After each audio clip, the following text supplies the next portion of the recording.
Okay, so let's start with exception handling का lecture number 3। तो आप फर्स्ट लेक्चर का फिर से रिवीजन लो, तो जिसमें हमने मेनली यही समझा था बराबर कि एक्सेप्शन हैंडलिंग का पर्पस क्या होता है, एक्सेप्शन क्या होता है बराबर। और हमको जिसमें ऐसा कुछ समझ में आया था कि एक्सेप्शन जो है वो ऐसी सिचुएशन, ऐसी रन टाइम सिचुएशन जो आपके प्रोग्राम को इमीडिएट टर्मिनेट कर सकती है। और फिर हमने ये भी समझा कि एक्सेप्शन आने से और टर्मिनेट होने से हमको तो कोई प्रॉब्लम नहीं, हम वही प्रोग्राम दोबारा रन करेंगे। पर फिर उसका डिस्कशन ऐसा भी किया हमने कि अगर प्रोग्राम टर्मिनेट हो गया या अगर कोई थ्रेड टर्मिनेट हो गई तो उस थ्रेड के occupied resources as it is occupied state में ही रहेंगे, इसलिए दूसरे थ्रेड को वो रिसोर्सेस अवेलेबल नहीं होंगे। इसलिए हमको ऐसा चाहिए कि हमारा प्रोग्राम या हमारा थ्रेड कंप्लीट रन हो, राइट। और इस एक्सेप्शन की सिचुएशन को कोई सॉल्यूशन देना या उसका कोई अल्टरनेट देना मीन्स उस एक्सेप्शन को हैंडल करना, बराबर। और बहुत स्ट्रिक्टली हमने ऐसा समझा था कि एक्सेप्शन ना ही प्रोग्रामर की गलती है और ना ही यूजर की गलती है, ना ही वो रॉन्ग इनपुट की वजह से आता है और ना ही वो कभी कंपाइल टाइम पे आता है। एक्सेप्शंस तो ऐसी सिचुएशन है जो जनरेट हो जाती है, बराबर। और ये भी समझा हमने कि जावा रन टाइम सिस्टम उस एक्सेप्शन के रिलेटेड क्लास का ऑब्जेक्ट जनरेट करेगा अगर एक्सेप्शन आया तो। जावा रन टाइम सिस्टम उस एक्सेप्शन के रिलेटेड क्लास का ऑब्जेक्ट जनरेट करेगा और उस ऑब्जेक्ट को रिलेटेड स्टेटमेंट पे थ्रो करेगा। फिर अब वो आपके प्रोग्रामर की रिस्पॉन्सिबिलिटी, आपकी रिस्पॉन्सिबिलिटी कि आपको वो ऑब्जेक्ट ट्राई कैच ब्लॉक से कैच ब्लॉक पे पहुंचाना है कि थ्रोस करके कॉलिंग फंक्शन को पहुंचाना है, बराबर। थ्रोस के बारे में हम आगे डिस्कस करेंगे। हमने ये समझा कि एक्सेप्शन हैंडल करने के आपके पास दो ऑप्शंस है, दो वेज है, either by using try catch block और बाय यूजिंग कीवर्ड थ्रोस। फिर प्रीवियस लेक्चर में हमने इस ट्राई कैच के जनरल सिंटेक्स पे बात की, जिसमें हमको ये समझ में आया कि ट्राई कैच ब्लॉक में ट्राई और कैच दोनों भी कीवर्ड्स है और ट्राई ब्लॉक में डाउटफुल स्टेटमेंट्स और कैच ब्लॉक में सॉल्यूशन स्टेटमेंट्स। और इसको समझने के लिए हमने दो पॉसिबिलिटी भी बात की थी, बराबर। के पॉसिबिलिटी 1 कि अगर एक्सेप्शन आया ट्राई ब्लॉक में तो क्या होगा। तो जैसा हमने लिखा कि अगर ट्राई ब्लॉक में एक्सेप्शन आया तो कंट्रोल्स इमीडिएटली कैच ब्लॉक पे जंप हो जाएंगे और कैच ब्लॉक एग्जीक्यूट हो जाएगा और आपका प्रोग्राम टर्मिनेट नहीं होगा, बराबर। और जो सबसे इंटरेस्टिंग था वो ये था कि कैच ब्लॉक के एग्जीक्यूट होने के बाद रिमेनिंग ट्राई ब्लॉक स्किप हो जाएगा, बराबर।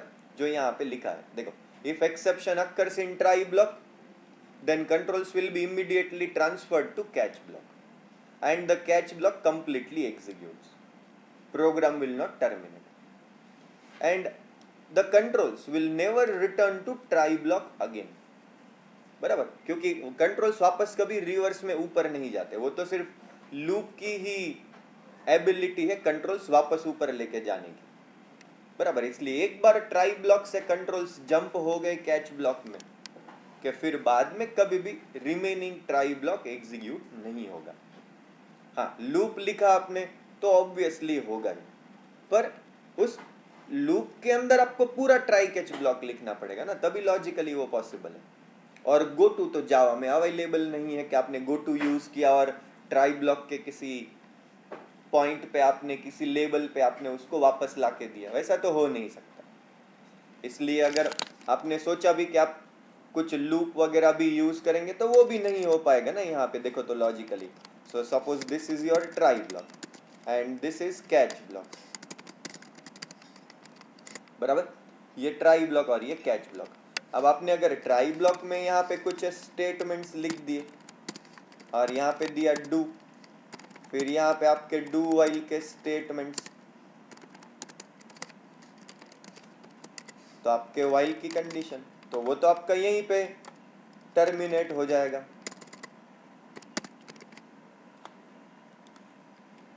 तो ये तो आपको ऐसा ही लिखना पड़ेगा, ऐसा तो आप सोच नहीं सकते कि इसका डू का यहाँ पे आपने कंटिन्यूएशन और फिर आप उस डू को यहाँ पे क्लोज करेंगे, ये तो हो नहीं सकता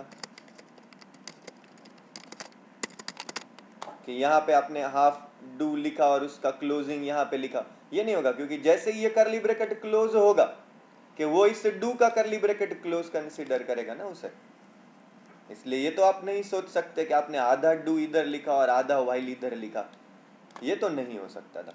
इसलिए आप कितना भी दिमाग लगाओ, कंट्रोल्स वापस कभी भी ट्राई ब्लॉक के रिमेनिंग सेक्शन पे नहीं जा सकते थे। हाँ, आप ऐसा लिख सकते थे डू, फिर उस डू के अंदर ट्राई कैच, कुछ इस तरीके से, और फिर कैच ब्लॉक, यहाँ पे कैच ब्लॉक का कोई रेफरेंस, और फिर अगेन ये उसके सॉल्यूशन स्टेटमेंट्स, और फिर यहाँ पे डू क्लोज। ये हो सकता है, पर जैसा एक्सपेक्टेड आपको सोच रहे हैं कि कुछ भी लॉजिक लगा कि आप उस रिमेनिंग ट्राई ब्लॉक को कंप्लीट करेंगे, तो वो नहीं हो सकता। एक बार कंट्रोल्स ट्राई ब्लॉक में से कैच ब्लॉक पे आ गए कि फिर अब रिमेनिंग ट्राई ब्लॉक 100% कैंसल ही हो जाएगा, बराबर। तो ये पहली पॉसिबिलिटी कि अगर एक्सेप्शन आया तो क्या, और दूसरी पॉसिबिलिटी कि अगर एक्सेप्शन नहीं आया, ओके, तो अगर एक्सेप्शन आया ही नहीं, मतलब अगर कोई एक्सेप्शन जनरेट ही नहीं हुआ, तो ऑब्वियसली सॉल्यूशन की जरूरत ही नहीं, तो ऑब्वियसली कंट्रोल्स कैच ब्लॉक पे जाएंगे ही नहीं, मतलब सिर्फ आपका ट्राई ब्लॉक कंप्लीट एग्जीक्यूट होगा, कैच ब्लॉक स्किप हो जाएगा और प्रोग्राम का एग्जीक्यूशन यहां से ऑनवर्ड्स आपने जो भी लिखा है वो कंटिन्यू हो जाएगा।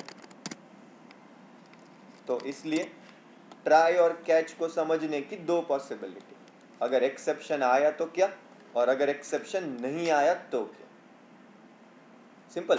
और यही समझने के लिए हमने एक एग्जांपल बनाया था, ये था आपका एक एक्सेप्शन अक्कर होने का एग्जांपल, जिसमें मैंने पारसेंट को एक फ्लोटिंग पॉइंट वाली स्ट्रिंग दी थी जिसमें एक स्पेशल सिंबल था।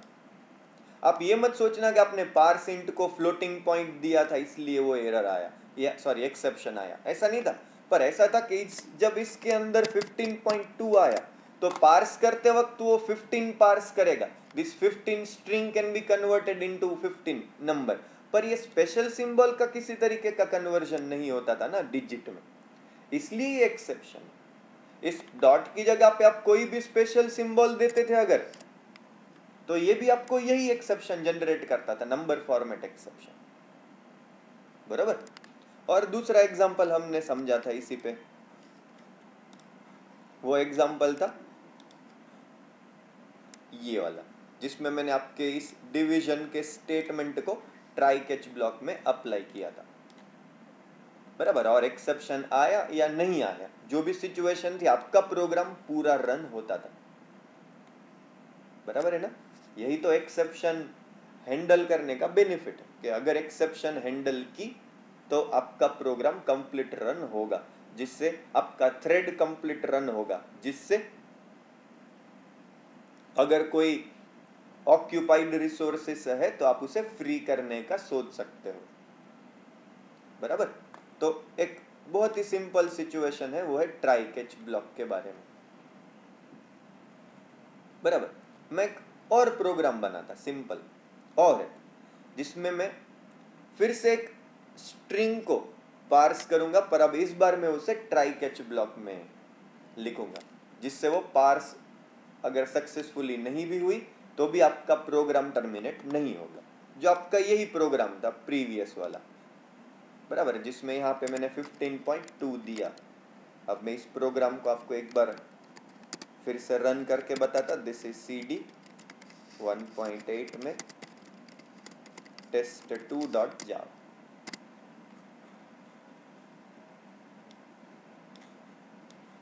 बराबर, यही प्रोग्राम है।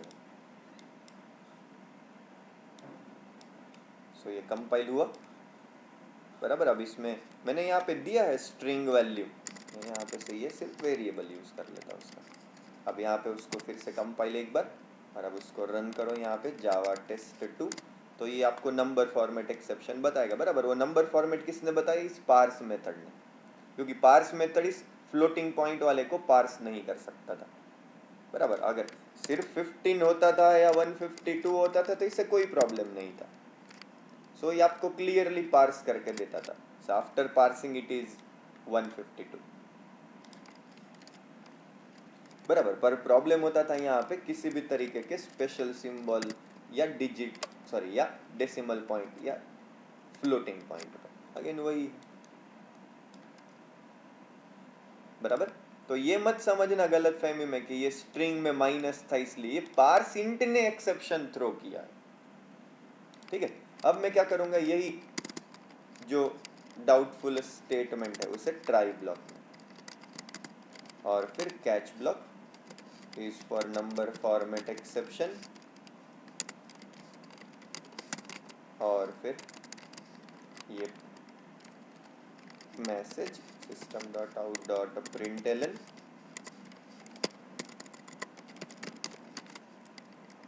invalid string to parse, और ये ट्राई, इस ट्राई से पहले मैं एक मैसेज डाल देता system.out.println ट्राई ब्लॉक स्टार्ट्स, और सेम ऐसा ही ट्राई ब्लॉक एंड्स। अब यहाँ पे पहले मैं आपको नॉर्मल इनपुट ला के देता, अगेन मुझे समझाना वही है, दो पॉसिबिलिटी, एक्सेप्शन आया तो क्या ट्राई ब्लॉक में, और नहीं आया तो क्या।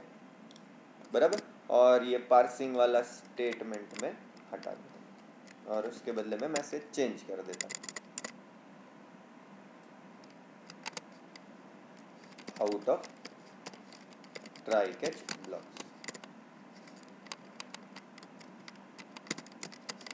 और एक और system.out.println पार्सिंग सक्सेस। सिंपल। अब इसमें एक्सेप्शन अगर आएगी भी तो भी कैच ब्लॉक उसे संभाल लेगा। इन शॉर्ट आपका प्रोग्राम टर्मिनेट नहीं होगा। फिर से कंपाइल करते इसको, कुछ करेक्शन रहा तो कर देंगे, और उसको रन किया तो ये प्रॉपर आया। बराबर, क्योंकि 15 सक्सेसफुली पार्स हो जाएगा। सो मेन स्टार्ट्स, फिर ट्राई ब्लॉक स्टार्ट्स, फिर पार्स हो गया, पार्सिंग सक्सेसफुल। बराबर, फिर ट्राई ब्लॉक एंड्स, फिर कैच ब्लॉक स्किप कर दिया क्योंकि एक्सेप्शन आया नहीं, और फिर out of try catch blocks और मेन एंड्स। अब यहीं पे अगर मैंने 15.2 दिया, कोई भी स्पेशल सिंबल वाला, अब इसे आप रन करो, देखो ट्राई ब्लॉक स्टार्ट हुआ, पार्स यहाँ पे एक्सेप्शन आएगा, कॉजेस एक्सेप्शन, इसलिए सीधा controls invalid string to parse, यहाँ पे सीधा आ गया वो कैच ब्लॉक में, और आउट ऑफ ट्राई कैच और मेन है। मतलब इन शॉर्ट अभी भी मुझे यही बताना है कि प्रोग्राम पूरा रन हुआ। रेडी। अब अगर यहीं पे मैं यहाँ पे स्ट्रिंग में नंबर के बदले ABCD भी देता था, अब अभी भी इसे कंपाइल करो, ये run, again invalid string to parse, simple, again exception आया। मुझे यही प्रूफ करना है, अगेन एक और बार बताता कि एक्सेप्शन रन टाइम सिचुएशन, उसे कंपाइल टाइम से कोई लेना देना नहीं था, क्योंकि पार्सिंट का कंपाइलर तो सिर्फ पार्सिंट का सिग्नेचर कंपेयर करेगा। ठीक है, पार्सिंट को पैरामीटर में स्ट्रिंग चाहिए, वो है क्या? हाँ, पैरामीटर स्ट्रिंग VAL है। अब वो इंटरप्रेटर को परेशानी हुई थी कि भाई ABCD नाम की स्ट्रिंग या फ्लोटिंग पॉइंट या स्पेशल सिंबल वाली स्ट्रिंग पार्स नहीं हो सकती थी। बराबर, इसलिए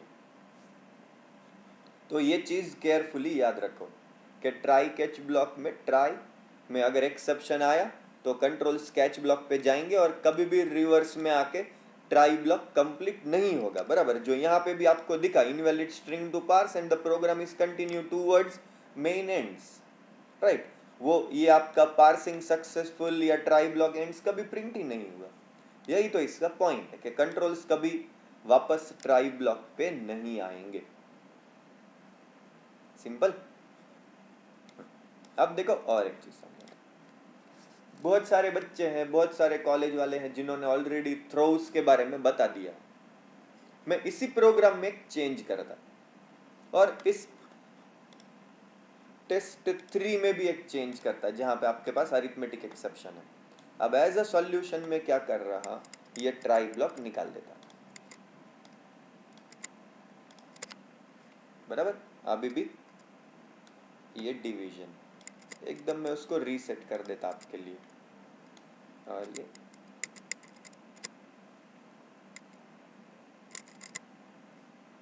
बराबर। अभी ये प्रोग्राम मैं इंटेंशनली सी को इनिशियलाइज कर देता। चलो अभी तो ट्राई कैच नहीं है, जरूरत नहीं पड़ेगी। अब देखो तो ए का वैल्यू 10, बी का वैल्यू 2, बराबर। अब इसमें कोई अरिथमेटिक एक्सेप्शन नहीं तो आएगा भी नहीं, बराबर, क्योंकि डिविजिबल हो जाएगा, राइट। अब देखो मैं इस प्रोग्राम को कंपाइल करता हूं, बराबर। देखो ट्राई ब्लॉक नहीं है, ठीक है। दिस इज test3.java और इसे रन करो test3, right. Division is perform. अब मुझे मालूम ही है, आपको भी मालूम है, यहाँ पे अगर 0 किया तो ये एक्सेप्शन थ्रो करेगा, बराबर। और आपका प्रोग्राम टर्मिनेट हो गया। अब जो अरिथमेटिक एक्सेप्शन का हम ट्राई ब्लॉक लिखते हैं, मैं उसको थ्रोस करवा के बताता। थ्रोस अरिथमेटिक एक्सेप्शन, क्योंकि बहुत सारे लोगों को ऐसे भी गलत फहमी है कि थ्रोस कर दिया तो एक्सेप्शन जो आई वो थ्रो हो जाती, मतलब वो चली जाती है, वो कंसीडर नहीं होती, फिर भी आपका प्रोग्राम पूरा रन होगा, राइट। तो ऐसा पहले इसका आउटपुट देखो आप और आपको कंक्लूजन समझाता। देखो ये आपका कंपाइलेशन में थ्रोस से कोई प्रॉब्लम नहीं, ट्राई ब्लॉक है नहीं। अब मैं इस प्रोग्राम को रन करता, देखो now also this time also the arithmetic exception occurred and your program terminates, क्योंकि थ्रोस बिल्कुल भी उस प्रोग्राम को या उस फंक्शन को कंटिन्यू नहीं करता, बराबर। ऐसा कोई तरीका नहीं एक्सेप्शन हैंडल करने का या आपके प्रोग्राम को टर्मिनेट होने से बचाने का, एक ही तरीका है, वो है ट्राई कैच ब्लॉक। थ्रोस का पर्पस कुछ और होता है जो मैं आगे समझाऊंगा आपको।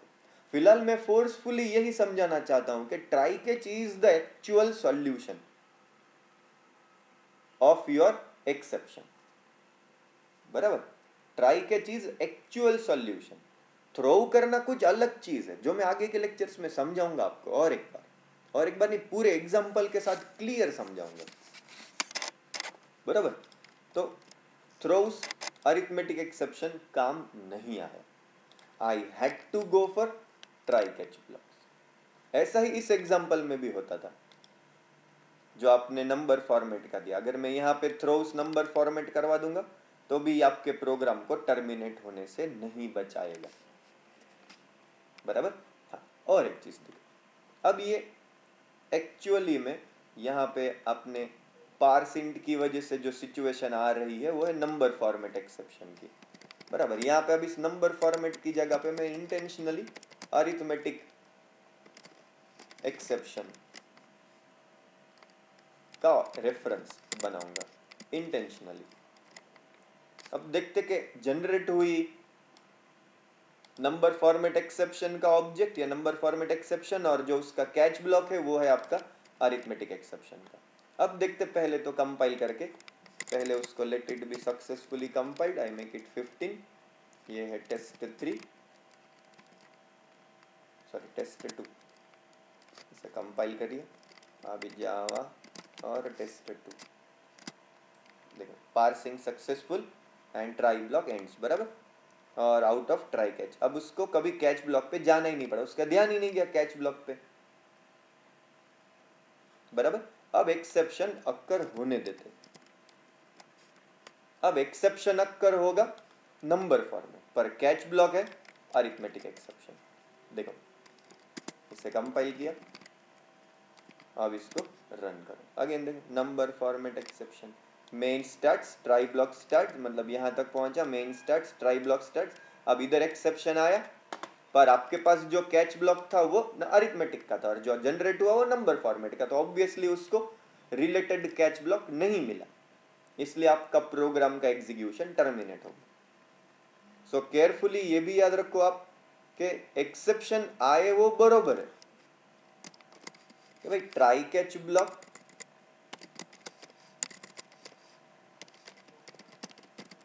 Can prevent the termination of your program, अगर सिर्फ मेन होगा तो, या of your thread, but the catch block must be of related exception object या रेफरेंस। बराबर, जैसा अभी आपके उस एग्जांपल में हुआ, ट्राई ब्लॉक कैच ब्लॉक अलग रिलेटेड और एक्सेप्शन का ऑब्जेक्ट अलग जनरेट हुआ, तो वो आपके प्रोग्राम को टर्मिनेट करेगा। So if any mismatch catch block is found or you say is written, then your program or you say your thread will terminate।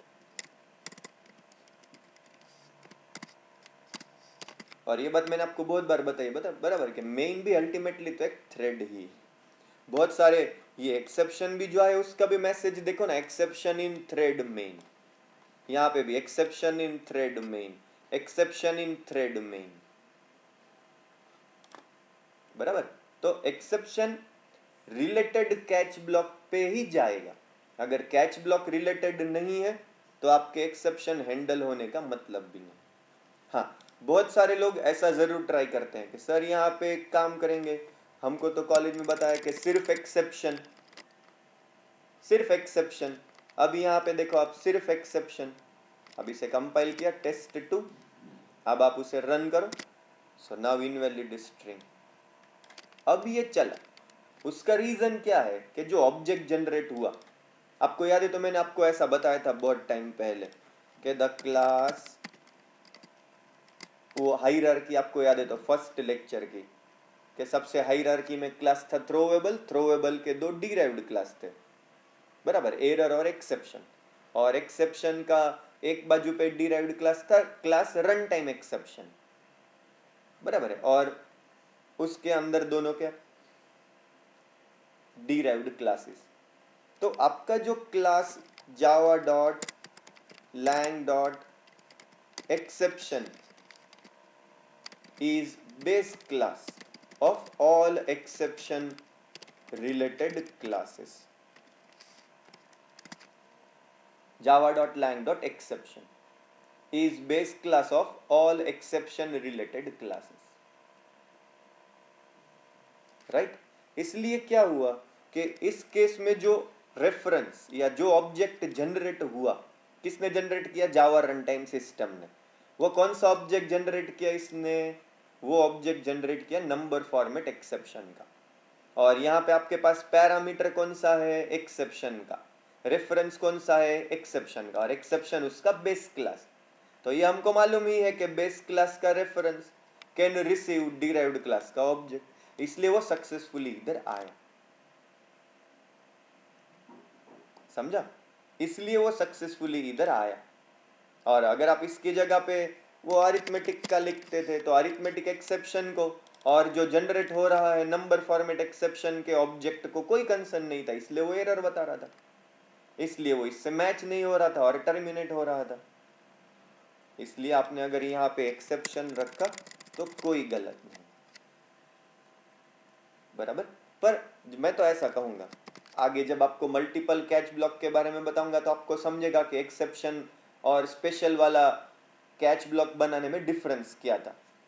एक और ट्राई करो, ये उसका भी base class थ्रोवेबल,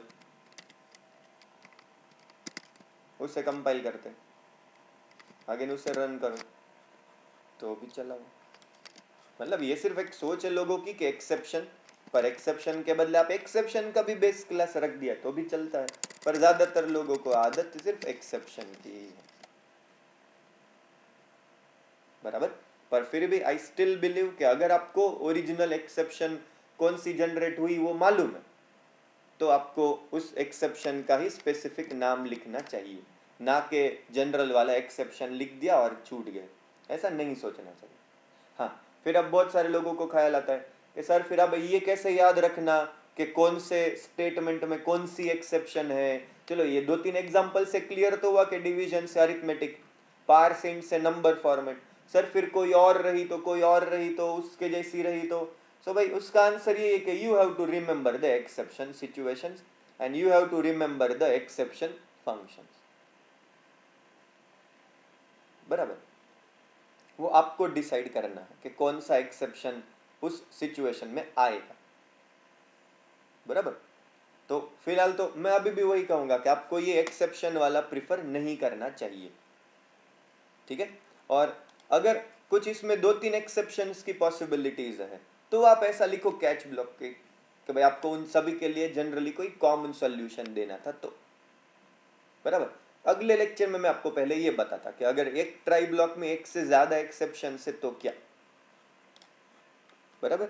so next lecture में हम ये डिस्कस करेंगे। So in next lecture